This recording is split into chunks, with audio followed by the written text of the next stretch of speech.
চিকিৎসার বিষয়ে এখনো পর্যন্ত সরকারের তরফ থেকে আমাদের সাথে কোনোভাবেই যোগাযোগ করা হয় নাই এবং আলিফ চৌধুরীর চিকিৎসার যে বিষয়গুলো এটা জাতীয় ছাত্রশক্তি তারা দেখভাল করছেন এবং তাদের সঙ্গে জাতীয় নাগরিক পার্টি এনসিপির যারা নেতৃবৃন্দ আছেন আমরা এটা দেখভাল করছি এবং সামগ্রিকভাবে তার পরিবারের সাথেও আমরা যোগাযোগ করছি। পরিবারটা খুবই হেল্পলেস একটি পরিবার এবং সে পরিবারটি এক গ্রামের নিতান্তই গরিব একটা পরিবার।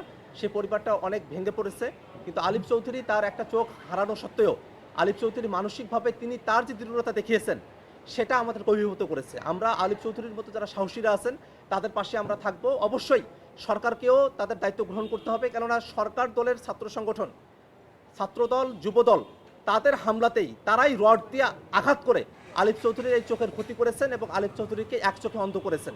এই কারণে আমরা সরকারের কাছে এই দাবিটা উপস্থাপন করছি। দ্বিতীয় প্রশ্ন যেটা করলেন যে আসলে রাজনীতির ক্ষেত্রে কারো কারো বক্তব্য আপনার পছন্দ নাই হতে পারে। আমরা দেখি যে বিভিন্ন দলে অনেকেই অনেক ধরনের বক্তব্য দিয়ে থাকেন, টকশোতে আমরা কথা শুনে থাকি, কিন্তু আপনি কি এটাকে রড দিয়ে জবাব দিবেন কিনা? আপনি এটার জবাব দেওয়ার জন্য আপনার যদি কারো বক্তব্য পছন্দ না হয় আপনিও বক্তব্য দিতে পারেন তার বিরুদ্ধে। আপনি প্রয়োজনে সে যদি কোনো আইন ভঙ্গ করে থাকে আইনি ব্যবস্থা গ্রহণ করতে পারেন। আমরা তো দেখি যে বিএনপির অনেক টকশোর লোকজন টকশোতে ন্যাশনাল টিভির সামনে শুয়োরের বাচ্চা বলে গালি দিচ্ছে।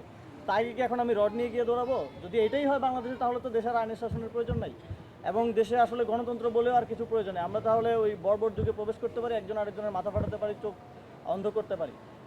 আমার মনে হয় যদি আমাদের কারো বক্তব্য, আমার বক্তব্য খারাপ লাগতে পারে, আপনি সেটাকে আপনার বক্তব্য দিয়ে ডিফেন্ড করবেন, কথাকে কথা দিয়ে আমরা রাজনীতিটা করব। এবং যদি মনে হয় কোথাও যদি আমরা আইন ভঙ্গ করি, আপনার আইনি ব্যবস্থা অবশ্যই নিতে পারেন, কিন্তু এর জন্য এটাকে এক ধরনের একটা উসিলা করে আপনি আমাদের গণতান্ত্রিক অধিকার ক্ষুণ্ণ করবেন এবং এই যে আলিফ চৌধুরীকে একদম অন্ধ করে দেওয়া হলো এবং হত্যার উদ্দেশ্যে হামলা করবেন। আজকে যেভাবে গোলাপগঞ্জ দিয়ে গাড়ি যাওয়ার সময় হামলা করা হলো, আমার মনে হচ্ছে যে সেখানে যদি গাড়ি কোনোভাবে থামাতে পারতো তারা ওইখানে কয়েকজনকে খুন করতো। তো এইটা তো কোনোভাবে বক্তব্যের জবাব তো এইভাবে দেয়া যায় না। এখানে স্পষ্টভাবে বোঝা যাচ্ছে যে সরকার রাজনৈতিকভাবে এনসিপি বা বিরোধী দলকে মোকাবিলা না করে সে ফ্যাসিবাদের যেই কায়দা ছিল বিরোধী দলকে মোকাবিলা করার, কণ্ঠস্বরকে দমিয়ে রাখার, সেই কায়দা সেই পথেই তারা হাঁটছে। আমরা শেষ করি।